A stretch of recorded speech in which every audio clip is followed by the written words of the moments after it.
everyone. Today we're going to be making some changes to this end.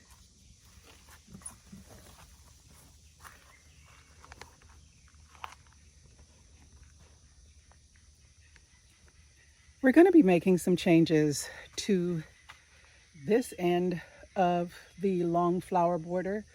It just doesn't get enough sunshine. And as a result, things don't do as well in this one little corner. So let me show you. So our project for today is making some changes to this part of the front border. The front border is where I have all these limelight hydrangeas planted. This is the area known as my secret garden, and it just doesn't get enough sun. I have all kinds of things planted in here, and about right here is where the sun just shifts to shade for most of the day.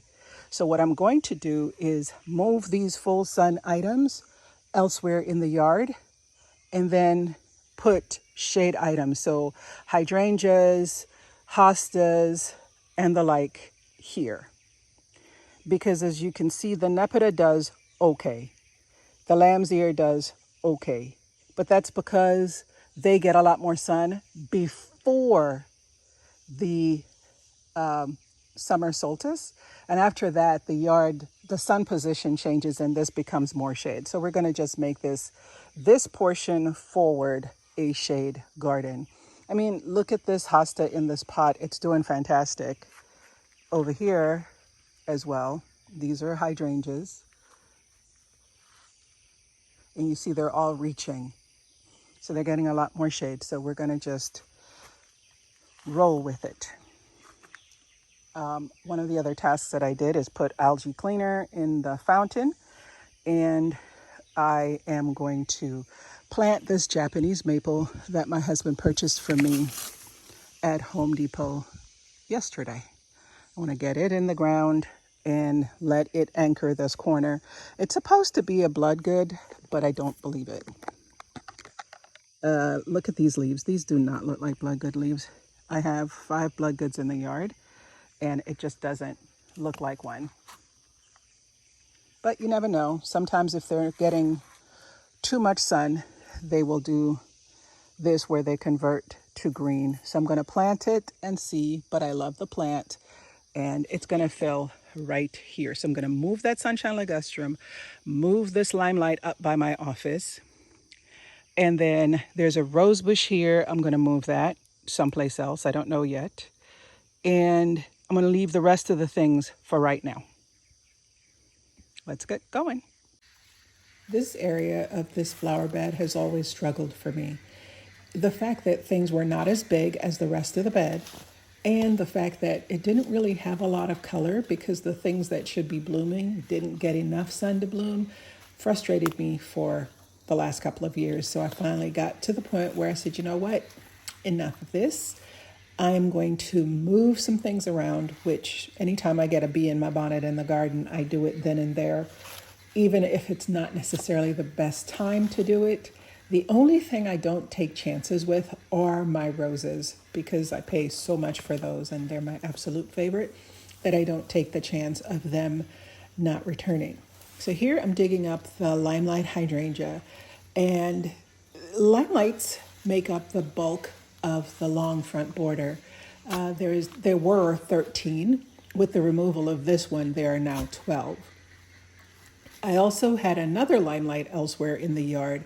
So what I did do was put both of those on either side, one on either side of my office porch. And so I will have the contrast and the nice backdrop for pictures come next year.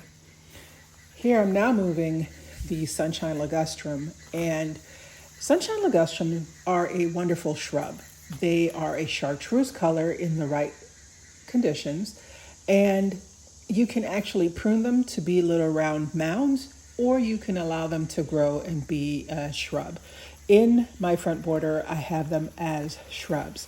I will be going forward purchasing a few to put in other beds for contrast and shaping those into little round balls for the contrast. That nice chartreuse color sticks with you the whole season, and it is quite beautiful. Here I'm also weeding and removing some things that I found in the bed that didn't belong. This flower bed ends at a little buffer between us and our neighbor, and sometimes things from their yard blow into our yard. And so I believe that's what that was. It was a Walmart grocery bag. So I'm going to put this now in an area of this same bed that gets full sun. But first I'm going to plant this Japanese bloodgood maple. Bloodgoods are one of the original Japanese maples that were introduced to the US. It is a nice deep burgundy color. And as you can see standing here, everything around me is a big deep green color. And so what I wanted was contrast. So I had the Sunshine Ligustrum there for contrast, but since it's not doing well there, I'm going to put the Bloodgood, which likes some shade, there, and it should do fine. One of the reasons that this Bloodgood is green is the fact that it was in full sun. Whenever you put a Japanese maple that should be in the shade in full sun, it begins to lose some of the pigmentation in the leaves. For example, a Bloodgood Japanese maple should have burgundy leaves, and if you put it in full sun, it is not uncommon for it to turn a very light shade of burgundy, so more green in the leaves, or sometimes altogether green. And these Japanese maples were in full sun in the Home Depot parking lot for much of the season, so it is now officially green. I did speak with the lady at Home Depot, and she told me she also wasn't sure it was a Bloodgood Japanese maple, just looking at the leaves, as well as the fact that it went completely green versus just green with a touch of purple. And I'm going to insert some footage here from my other big Bloodgood maple in the yard to show you what it typically does. So anyway, it took me some time to dig the right size hole because this was a pretty big tree. I had to fit it, take it out, put it back, enlarge the hole, and went a little deeper and got it dug. I like to make sure that once I plant things like trees, I don't have to move them again because they could be persnickety, you know. Once you get them in, you help them get established. Then after a while, they begin to do what you want them to do. I have probably 14 Japanese maples in the yard, some weeping, some not weeping. The chartreuse ones, the coral bark ones, Bloodgoods, weeping, burgundy, lace leaf, and so forth. They do add a lot of texture and contrast to the garden. I added 3 more this year from Mr. Maple, and one died. I tried to get it replaced, but their warranty was not the best, so will not be purchasing from them again. But I will be replacing that particular one because the leaf color on it is a bright yellow. It's called Dragon Master. After planting the Japanese maple, I shifted this elephant ear forward because now it was going to get too much shade from the Japanese maple. Now, elephant ears are hardy in our zones. I don't have to lift them in the winter. They come back each year and actually multiply where they're planted. They do add a huge tropical touch to the garden. And since I consider my garden tropical cottage, you know, a nod to my Jamaican heritage, I love to have elephant ears because they remind me of Jamaica with the big leaves and the lusciousness that they offer. So I just shifted this forward so that it could provide contrast as far as leaf size to the garden. Once this settles in, it'll take off and fill in some of the area where I am standing. Next, we wanted to get started working on the Sunshine Ligustrum. I am placing it next to this obelisk with a climbing rose, which I think will be a good contrast. The rose is a shocking red with a starburst pattern in the middle. The rose is called 4th of July. So once I position this Sunshine Ligustrum here, the contrast and texture with that grass that's in front will be good for this portion of the garden bed. I also have several other things planted there, like a colocasia, that's the coffee cups, as well as some sedum and some powwow echinacea. So the white echinacea contrasts greatly with the Sunshine Ligustrum. Once I have this planted, I will then move to plant the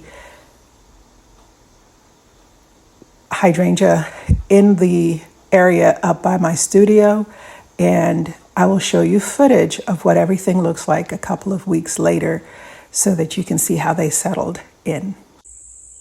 This is about 2 weeks after I transplanted a few things in this bed. As you can see, the Japanese maple is doing well. I need to come back and clean it up, but also that elephant ear that I moved forward is now putting on new leaves, you can see. Let's take a look over here at the Sunshine Ligustrum. It too has put on some new leaves and has leafed out.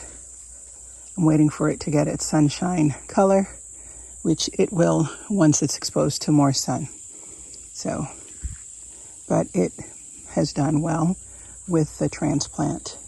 The last thing that I transplanted that day on camera was this hydrangea. I had to cut it back, obviously, because I'm transplanting it at the wrong time. But as you can see, it survived and is putting out new growth. I'm okay with missing the blooms from it this year because next year it will be beautiful as a nice backdrop for my office porch. And then there's another one directly across from it on the other side. So this worked out well.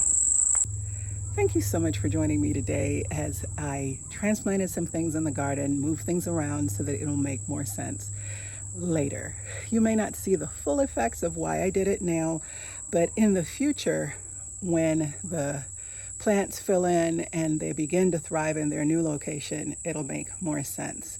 Why didn't I wait? Well, I could have, but I had the time now, and I know how to safely transplant things and not kill them, even in the heat of the Georgia summer. Roses I wouldn't move now just because, but just about anything else I would. Yeah. So if you've enjoyed this content, please consider subscribing. Until next time, y'all, happy gardening.